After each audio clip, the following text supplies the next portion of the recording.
Hello everyone. आज हम लोग इस वीडियो में डिस्कस करने वाले हैं बार्टर सिस्टम ऑफ एक्सचेंज।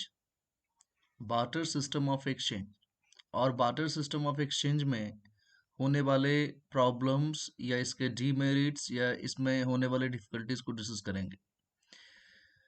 आज जो मनी का फॉर्म पूरी दुनिया में है, जैसे नोट्स और कॉइन्स है, अगर इस तरह का जब मनी नहीं था, जब मनी इवॉल्व नहीं हुआ था, तो उस समय लोग किस तरीके से एक्सचेंज करते थे, किस तरीके से चीजों को खरीदते और बेचते थे। Barter system of exchange is related to that. कि when there was no money in the form of notes and coins like in modern times we have, so how do the people exchange their goods and services?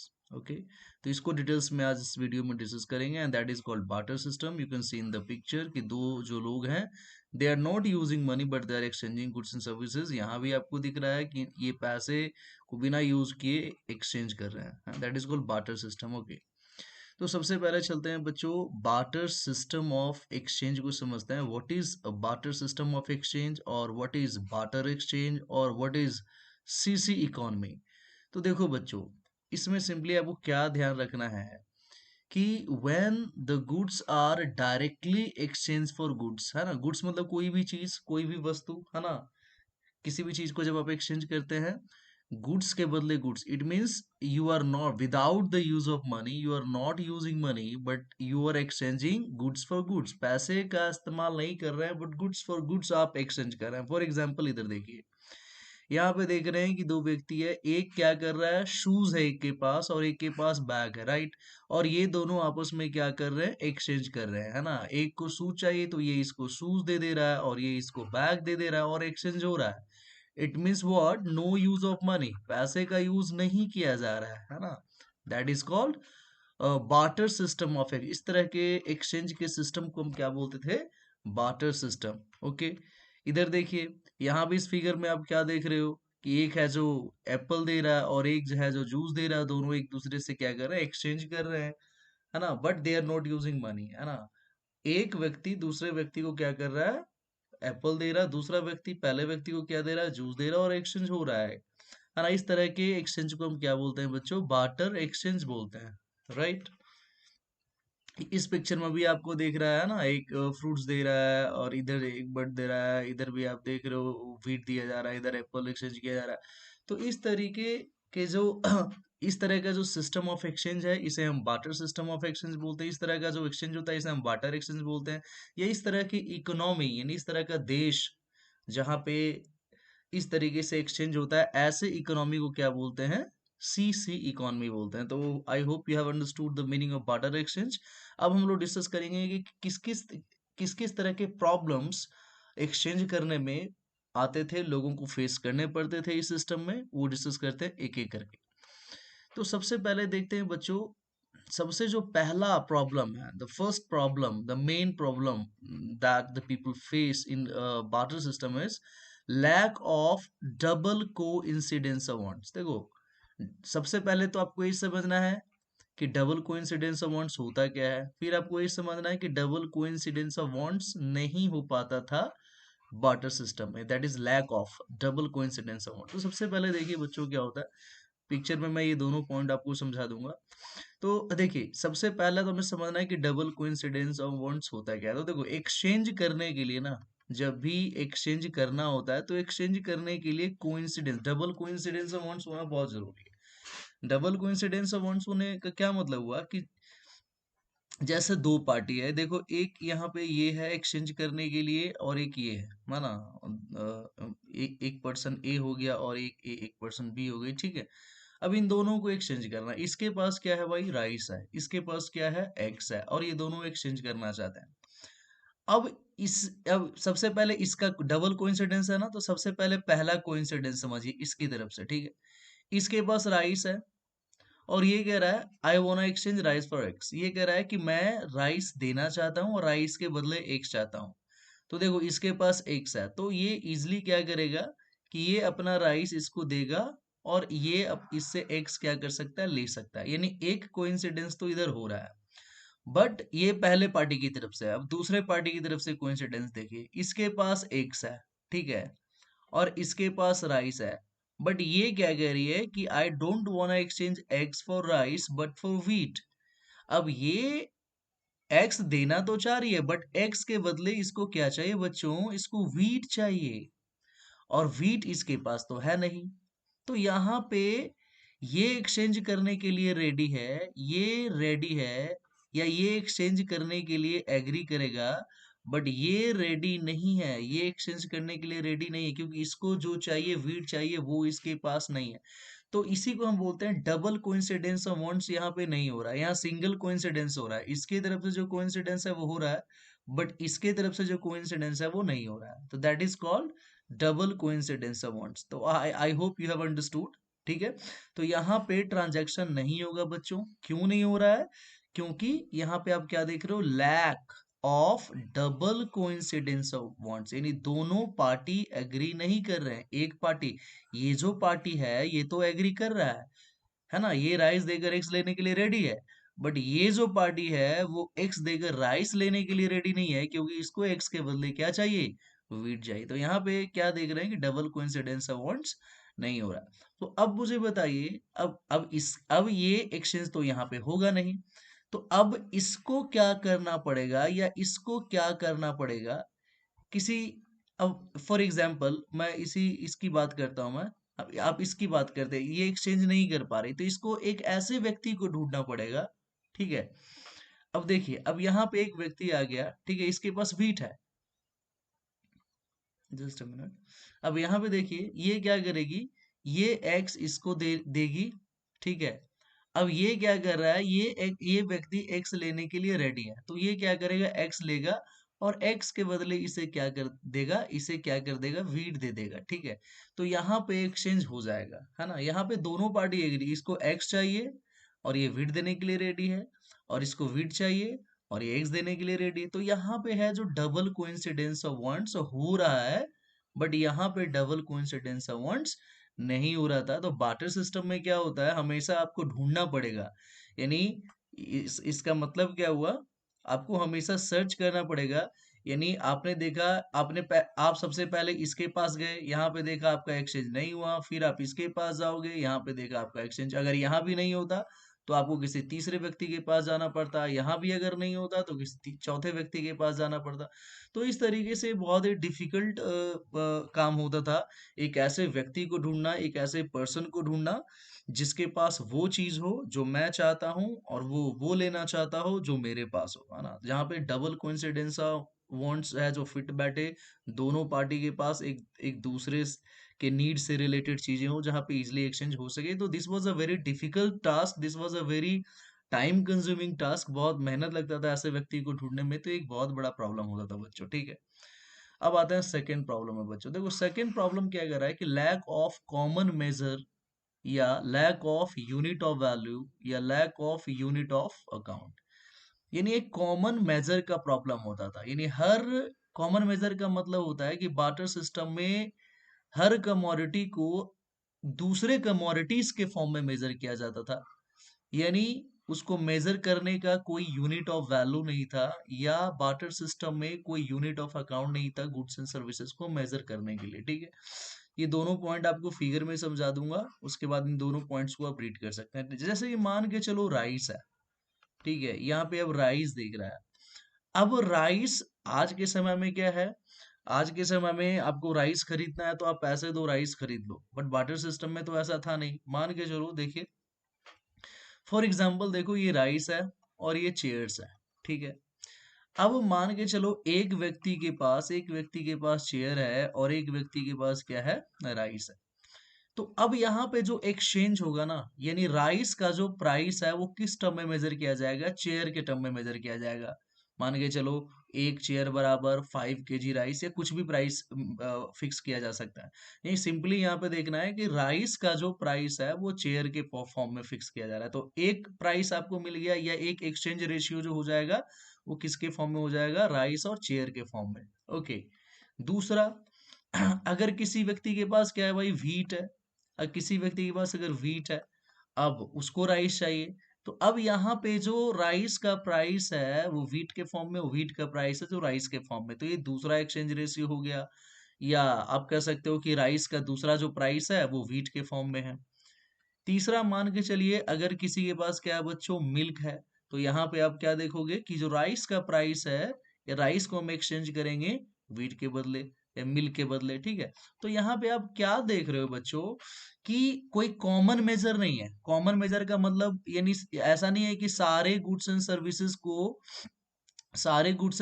को किसी एक form में major किया जा रहा है। यहाँ पे हम क्या देख रहे हैं कि कॉमन मेजर नहीं है, कोई यूनिट ऑफ वैल्यू नहीं है भाई, इसका इसके फॉर्म में राइस का प्राइस व्हीट के फॉर्म में, राइस का प्राइस मिल्क के फॉर्म में, यानी ना ही कोई कॉमन मेजर है, ना ही कोई यूनिट ऑफ वैल्यू है। अब इसका प्राइस देखेंगे तो एक चेयर बराबर कितना केजी चावल होगा ये अलग, इसमें देखेंगे 1 kg ऑफ व्हीट बराबर कितना केजी राइस होगा ये अलग है, इसका देखेंगे 1 लीटर ऑफ मिल्क के बराबर कितना केजी राइस होगा ये अलग है। तो ना कोई कॉमन मेजर है, ना यूनिट ऑफ वैल्यू है, ना यूनिट ऑफ अकाउंट है। तो एक बहुत बड़ा प्रॉब्लम होता था बार्टर सिस्टम में कि जो गुड्स एंड सर्विसेज होते थे उनको अदर गुड्स के फॉर्म में वैल्यू मेजर किया जाता था, क्योंकि कोई कॉमन यूनिट नहीं था और इसमें एक्सचेंज रेशियोज को फाइंड आउट करने में बहुत डिफिकल्टी होती थी। एक्सचेंज रेशियो का मतलब क्या बताया मैंने कि जैसे राइस का एक एक्सचेंज रेशियो होगा राइस का चेयर के फॉर्म में, एक एक्सचेंज रेशियो होगा राइस और व्हीट के फॉर्म में हो जाएगा, एक एक्सचेंज रेशियो हो जाएगा जो आपका राइस और मिल्क के फॉर्म में हो जाएगा। अगर मान लो किसी को मिल्क और व्हीट एक्सचेंज करना हो तो इसका जो प्राइस हो जाएगा वो मिल्क और व्हीट के फॉर्म में हो जाएगा। अगर किसी को चेयर और मिल्क से एक्सचेंज करना हो तो जो चेयर का प्राइस हो जाएगा वो मिल्क के फॉर्म में हो जाएगा, है ना। तो इस तरीके से आप देखोगे जितना ज्यादा गुड्स होंगे बार्टर सिस्टम में उतने ज्यादा क्या होंगे, एक्सचेंज रेशियो होंगे, या उतने ज्यादा गुड्स एंड सर्विसेज का प्राइसेस होगा। एंड इट मेक्स ट्रेड और it makes exchanges to be done difficult. और इस तरह के कारण, इस तरह के कॉमन मेजर नहीं होने के कारण और डिफरेंट डिफरेंट एक्सचेंज रेशियो होने के कारण क्या होता है, एक्सचेंज करना डिफिकल्ट हो जाता है। अब आते हैं बच्चों तीसरा में। थर्ड में क्या कहता है, lack of standard of deferred payment. देखो बच्चों इसमें बच्चे ज्यादा कंफ्यूज रहते हैं, इस पॉइंट को हमें बहुत ही क्लियरली समझना है। सबसे पहले समझना है कि डेफर्ड पेमेंट होता है क्या। ठीक है, तो डेफर्ड पेमेंट के लिए सिंपली आपको याद रखना है बच्चों कि what is deferred payment. Deferred payment simply means future payment, है ना। आपको सिंपली याद रखना है फ्यूचर पेमेंट। फ्यूचर पेमेंट का मतलब जब आप किसी से डेट लेते हो, किसी से उधार लेते हो, लोन लेते हो, तो आप उसे फ्यूचर में पे करते हो। यानी जब आप फ्यूचर पेमेंट की बात करते हैं तो सिंपली आप इसमें लेंडिंग और बोरोइंग की बात करते हैं, है ना। यानी आप उधार लेना और उधार देना, क्योंकि जब हम उधार लेते हैं तो उसका पेमेंट फ्यूचर में करते हैं, और जब आप उधार देते हैं तो उसको भी आप फ्यूचर में वापस लेते हैं। तो जो हम उधार लेंडिंग और बोरोइंग है या डेट्स हैं या उसे हम क्रेडिट ट्रांजैक्शंस जो हम बोलते हैं, उधार पे किए गए transactions, that is called future payment. और फ्यूचर पेमेंट को ही डेफर्ड पेमेंट बोलते हैं। सिंपली आपको याद रखना है deferred payment means future payment. आज के समय में आप इंस्टॉलमेंट पे कुछ भी खरीदते हो या लोन पे आप कुछ भी खरीदते हो, है ना, आप चीजों को खरीद लेते हो बट उसका पेमेंट आप बाद में करते हो, that is called deferred payment. Okay, तो डेफर्ड पेमेंट जब करना होता था बार्टर सिस्टम में तो बहुत बड़ा प्रॉब्लम होता था लोगों के लिए बच्चों। ठीक है, इसमें क्या देखना है बच्चों, सबसे पहले देख लेते हैं कि बार्टर सिस्टम में अगर कोई ऐसे कॉन्ट्रैक्ट्स जिसमें फ्यूचर पेमेंट इन्वॉल्व होता था या क्रेडिट ट्रांजैक्शंस इन्वॉल्व होता था, उसको करना डिफिकल्ट होता था। डिफिकल्ट होने के तीन मेन कारण थे, ठीक है। पहला कारण क्या था, देखो उस समय इसमें तो हम सिंपली बार्टर सिस्टम देख रहे हैं, तो मनी नाम का तो कोई चीज था ही नहीं, है ना, कि मनी तो कुछ था ही नहीं। हमें goods for goods, commodities for commodities हमें एक्सचेंज करने होते थे।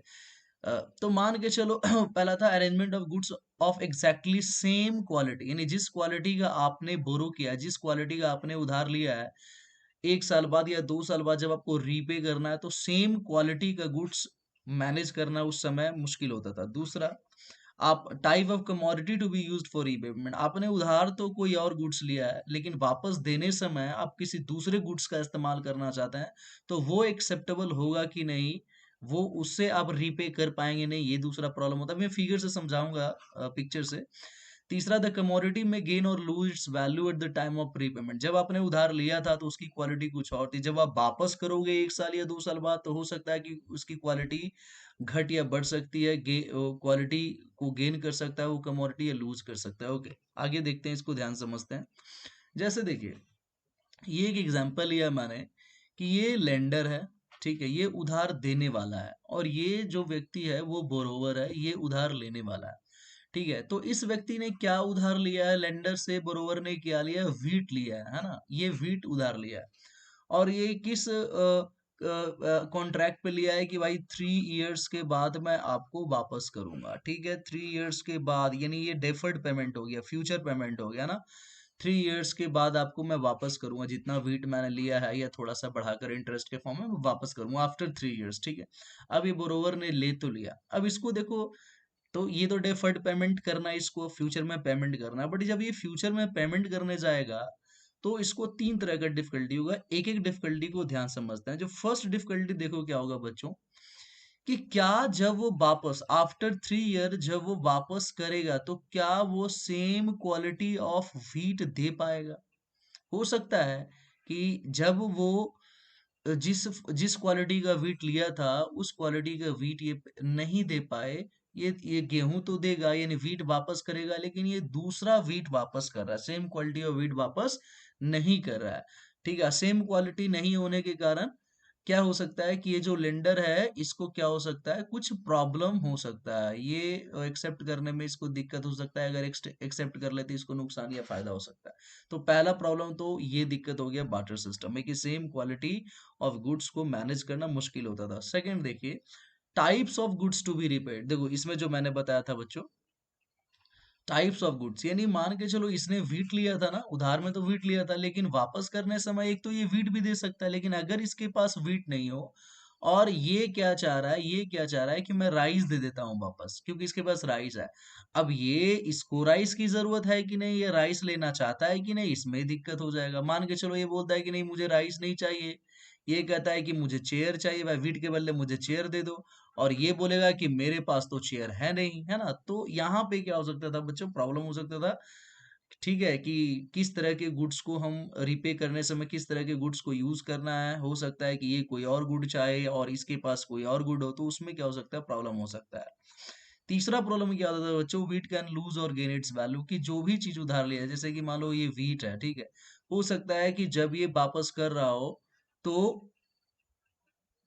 गेन इट्स वैल्यू, है ना, जब ये वापस कर रहा हो तो ये बेटर क्वालिटी का इसके पास मान के इस व्यक्ति के पास मान लो बेटर क्वालिटी का वीट आ गया। ठीक है, तो यहाँ पे वीट क्या किया, गेन कर लिया उसके वैल्यू, इसको फायदा हो जाएगा। लेकिन अगर मान लो कि बैड क्वालिटी का वीट दे रहा है, लेने से मैं अच्छा वीट था, देने से मैं बैड क्वालिटी का हो गया, तो इसको क्या हो सकता है, नुकसान हो सकता है, या एक्सेप्ट करने में प्रॉब्लम हो सकती है। तो इस तरीके से आप देख सकते हो बच्चों कि किस तरीके से जब डेफर्ड पेमेंट जब करना होता था तो ये 3 तरीके का प्रॉब्लम फेस करना पड़ सकता था लोगों को। ठीक है, अब आते हैं फोर्थ पे। ठीक है, फोर्थ क्या कहता है बच्चों, कि lack of store of value. अब lack of store of value क्या कहता है बच्चों, ये कहता है कि बार्टर सिस्टम के समय में आपके पास जो भी वैल्यू होता था, जो भी आपका इनकम होता था, उसको सेव करके रखना फ्यूचर यूज के लिए मुश्किल होता था, है ना। जैसे आपने कहीं काम किया, आपको इनकम मिल गया कैटल के फॉर्म में, या आपको इनकम सैलरी मिल गया मान लो व्हीट के फॉर्म में या पोटैटोज के फॉर्म में, तो इसमें बहुत सारे, जैसे पोटैटोज वगैरह तो पेरिशेबल गुड्स होते थे, ज्यादा दिन तक रखोगे तो खराब सड़गल के खत्म हो जाएगा। और बहुत सारे जैसे कैटल और व्हीट वगैरह हो गए, इसको आप स्टोर करके रख सकते हो फ्यूचर यूज के लिए, बट मुश्किल होता था। क्यों मुश्किल होता था, क्योंकि इसमें कॉस्ट ऑफ स्टोरेज इन्वॉल्व होता था, और उसकी वैल्यू जो क्वालिटी जो है फॉल और राइज कर सकती थी। फॉर एग्जांपल, जैसे एक व्यक्ति ने कोई कहीं काम किया, काम करने के बदले उसको कैटल मिल गया। अब कैटल मिल तो गया, बट इसको हम फ्यूचर के लिए कैसे सेव करके रखेंगे, फ्यूचर में हम कैसे इसको यूज करेंगे। फ्यूचर में यूज करने के लिए सबसे पहले इसको संभाल के रखना पड़ेगा, यानी जब इसको हम अपने घर लेकर आएंगे, इस इनकम को घर लेकर आएंगे कैटल के फॉर्म में, तो पहले तो भाई शेल्टर बनवाना पड़ेगा। तो इस शेल्टर बनवाने के लिए हमें बहुत खर्च करना पड़ेगा अदर गुड्स एंड सर्विसेज को। फिर इसको हम रखेंगे तो इसको खाना भी खिलाना पड़ेगा, तो इसके लिए आपको कॉस्ट ऑफ फीड भी लगेगा। अब इसके लिए आपको मैनेज करना पड़ेगा। मान के चलो इनकी तबीयत खराब होती है तो आपको मेडिसिन वगैरह के लिए भी गुड्स एंड सर्विसेज को खर्च करना पड़ेगा। मतलब आप एक इनकम को सेव करना चाह रहे हो, उसके सेव करने के लिए बहुत तरह का इनकम आपको क्या करना पड़ेगा, खर्च करना पड़ेगा। तो ये बहुत ही कॉस्टली होता था सेव करना। ये मान के चलो आपने कहीं काम किया, काम करने के बदले आपको क्या मिल गया, व्हीट मिल गया। अब वीट आपने ले आया घर में, तो वीट के लिए भाई आपको क्या चाहिए, कॉस्ट ऑफ स्टोरेज चाहिए। अब हो सकता है कि आपके पास स्टोर करने के लिए जगह नहीं हो, तो किसी और का घर लोगे या जगह लोगे, तो उसके लिए आपको खर्च करना पड़ेगा। आप स्टोर करके रखे वीट को, और हो सकता है उसमें कीड़े वीड़े लग गए, या उसकी क्वालिटी क्या हो सकती है, खराब हो सकती है। तो बार्टर सिस्टम में गुड्स के फॉर्म में वैल्यू को सेव करके रखना फ्यूचर यूज के लिए, है ना, स्टोर करके रखना, it use to be a very difficult task, है ना। और इसी में आप ट्रांसफर का भी बात कर सकते हो, ट्रांसफर और वैल्यू भी आप एक वर्ड ला सकते हो, कि वैल्यू को ट्रांसफर करना भी मुश्किल होता था। आज तो बहुत आसान है कि आप मोबाइल से ही पैसे को भेज देते हो, कहीं भी भेज सकते हो। लेकिन अगर आपको इनकम मिल गया, बहुत सारा आपको गेहूं मिल गया, तो आपको एक जगह से दूसरी जगह ले जाना हो, तो भाई ट्रांसफर करने में भी बहुत मुश्किल होता था, एक जगह से दूसरी जगह वैल्यू को ले जाने में बहुत दिक्कत होता था। ओके, नेक्स्ट हमारे पास जो लास्ट प्रॉब्लम डिस्कस कर रहे हैं बच्चों, indivisibility of certain certain goods. कुछ गुड्स ऐसे होते थे जो बड़े वैल्यू के होते थे, ज्यादा वैल्यू के होते थे, उनको डिवाइड करना, सब डिवाइड करना क्या होता था, मुश्किल होता था। और सब डिवाइड नहीं होने के कारण, उसको डिवाइड नहीं के करने के कारण एक्सचेंज करना क्या होता था बच्चों, मुश्किल होता था। अभी कि मैं एग्जांपल से आपको एक पॉइंट समझा देता हूँ। सपोज करो एक व्यक्ति है ना, ये व्यक्ति है, इसके पास काऊ है, गाय है, और इसको एक्सचेंज करना है। और एक दूसरा व्यक्ति है ना, ये व्यक्ति है, इसके पास वीट है, वीट कितना है, 5 kg है, ठीक है। अब इसको देखो, अब ये जो व्यक्ति है ना, ये जो व्यक्ति है, ये रेडी है एक्सचेंज करने के लिए, इसको वीट चाहिए, काऊ देकर ये वीट चाहता है। और ये भी रेडी है, ये वीट देकर क्या चाहता है, काऊ चाहता है, ठीक है। बट अब यहाँ पे आप ये देखिए, रेशियो इस क्या लगा रखा है, प्राइस कैसे फिक्स किया है इसमें, कि 1 cow is equal to 50 kg wheat है। यानी सिंपल हुआ कि ये गाय देगा, बट गाय के बदले वो 50 kg ऑफ वीट चाहेगा। लेकिन इसके पास तो 50 kg ऑफ वीट है नहीं, इसके पास तो सिर्फ 5 kg ऑफ वीट है। अब ये कह रहा है कि भैया एक्सचेंज करो, 5 kg वीट ले लो और 5 kg के बराबर मुझे गाय दे दो। ये कह रहा है एक गाय के बराबर 50 kg है, तो अल्टीमेटली अब 50 kg नहीं है, तो गाय को क्या करना पड़ेगा, काऊ को क्या करना पड़ेगा, डिवाइड करना पड़ेगा, 10 भागों में बांट देना पड़ेगा, ठीक है। तो यहाँ पे क्या कह रहा है कि I want 5 kg of wheat, but I can't give 1 cow only for this much of it, ठीक है। अब ये अगर मान के चलो इसको 5 kg ऑफ व्हीट चाहिए, तो ये कह रहा है कि मैं 5 kg चाहिए, लेकिन 5 kg में पूरा गाय तो नहीं दे दूंगा ना, क्योंकि एक गाय का कीमत कितना है, 550 kg ऑफ व्हीट है। और ये भी कह रहा है कि मेरे पास 5 kg है, तो उसके लिए exchange- तो वहां पे दिक्कत हो गया बच्चों। और इसके लिए क्या करना पड़ेगा, कि इसको 10 पार्ट्स में डिवाइड करना पड़ेगा, जैसे ना। और उसके बाद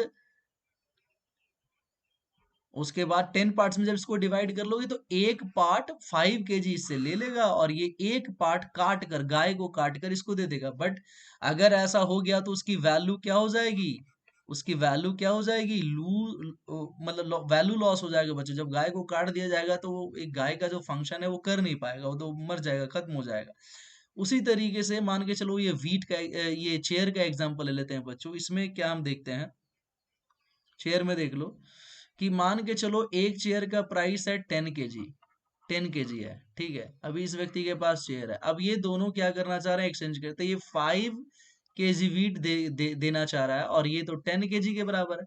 तो अल्टीमेटली 5 kg, एक चेयर है 10 kg के बराबर, तो 5 kg के बराबर आधा चेयर होगा, तो इसको तोड़ दिया जाएगा, तोड़ के आधा इसको दे दिया जाएगा।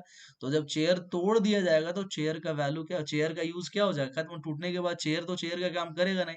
तो इस तरह का दिक्कत होता था, कि जिन चीजों को हम डिवाइड नहीं कर सकते थे, सब डिवाइड नहीं कर सकते थे, तो उनको एक्सचेंज करने में क्या होता था बच्चों, दिक्कत होता था। तो देखो काऊ वाले केस का एग्जांपल क्या है, कि अगर इस तरह का ट्रांजैक्शन करना होता था, तो काऊ को डिवाइड करना होगा 10 पार्ट्स में, but it can not be divided, it can not be cut into pieces, because अगर ऐसा कर दिया जाएगा, तो cow will lose much of its value if it's divided, है ना। तो इस तरह के प्रॉब्लम होते थे, और इसके कारण ग्रोथ ऑफ ट्रेड नहीं हो पाता था barter system में। तो I hope you have understood all the problems that we used to face, or that the people used to face in barter system। जब पैसा नहीं था, आज की तरह मॉडर्न फॉर्म ऑफ करेंसीज नहीं थे, तो किस तरीके से लोग बार्टर एक्सचेंज करते थे, और बार्टर एक्सचेंज करने में किस तरीके से लोगों को प्रॉब्लम होती थी, आपको समझ में आ गया होगा बच्चों। और कहीं कहीं ऐसा होता है कि आज भी आपको बार्टर एक्सचेंज देखने को मिल सकता है। आज भी आप रूरल एरियाज में जाएंगे, तो लोगों को काम करने के बदले जो पीजेंट्स होते हैं, किसान होते हैं, वो काम करने के बदले वो गेहूँ वगैरह या अनाज वगैरह दे दिया जाता है। तो बाटर वाटर एक्सचेंज आज भी लोग करते हैं कभी-कभार ज़रूरत पड़ने पे, ठीक है? So I hope you all have understood the concept. तो इसी के साथ आज का वीडियो समाप्त होता है। अगर आपको वीडियो अच्छा लगा हो तो वीडियो को लाइक कीजिए, शेयर कीजिए। Don't forget to subscribe my channel for further notification of my videos. Thank you very much for watching this video.